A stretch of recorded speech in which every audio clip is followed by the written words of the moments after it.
फिर सुखदेव भगवान बता रहे हैं कि त्रेता युग में श्री राम जी राम रूप में जब आए हैं तब सूर्य वंश में आए हैं, और सूर्य वंश में जब आए हैं तब उनका जन्म हुआ है दिन में, मध्य दिवस अति शीतन घामा पावन काल लोक विश्राम। अर्थात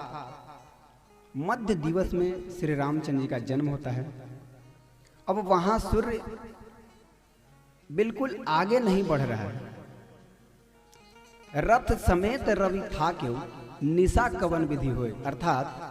रथ के समेत रवि सूर्य थक चुका है, फिर निशा अर्थात रात्रि कैसे हो।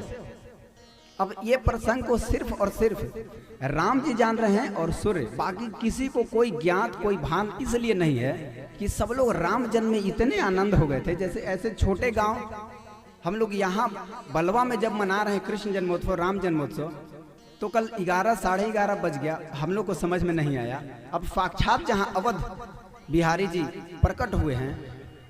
अब वहाँ कैसे लोग को समझ में आया कि महीना 2 महीना ऐसे कैसे बीत गया।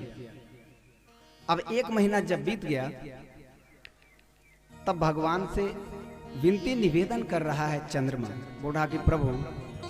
कहिए महाराज जी आगे बढ़े तब तो हम भी आपका दर्शन करें, सिर्फ और सिर्फ यही दर्शन कर रहे हैं, इसलिए आप ऐसा करें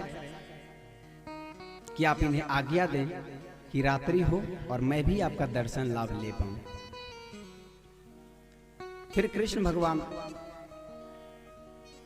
कि जब जन्म होगा तब मैं आपका दर्शन करूंगा, इससे पहले आप मुझे इस जन्म में भी अपना दर्शन करवाएं। तब वहां रामचंद्र जी कहते हैं कि आप धैर्य रखें, मैं कृष्ण जन्म में जब आऊंगा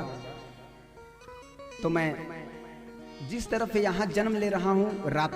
दिन में, उसी तरह से वहां मैं जन्म लूंगा मध्य रात्रि में, जहां आप आनंद लीजिएगा। लेकिन फिर भी कृष्ण जन्मोत्सव और राम जन्मोत्सव दोनों का आनंद लेने वाले सूर्य एवं चंद्रमा नहीं मानते हैं, और फिर रात्रि होता है और दर्शन करते हैं चंद्र। अब एक बात यहां हम लोग को समझना चाहिए कि इस प्रकार तो राम जन्मोत्सव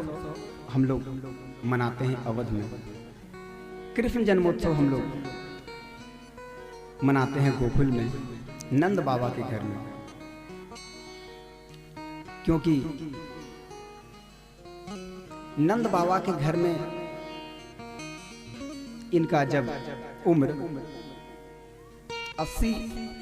साल के आसपास हो रहा था, तब इनके यहाँ वसुदेव जी लेकर अपने पुत्र को आए हैं। भगवान का जन्म कारागार में हुआ है,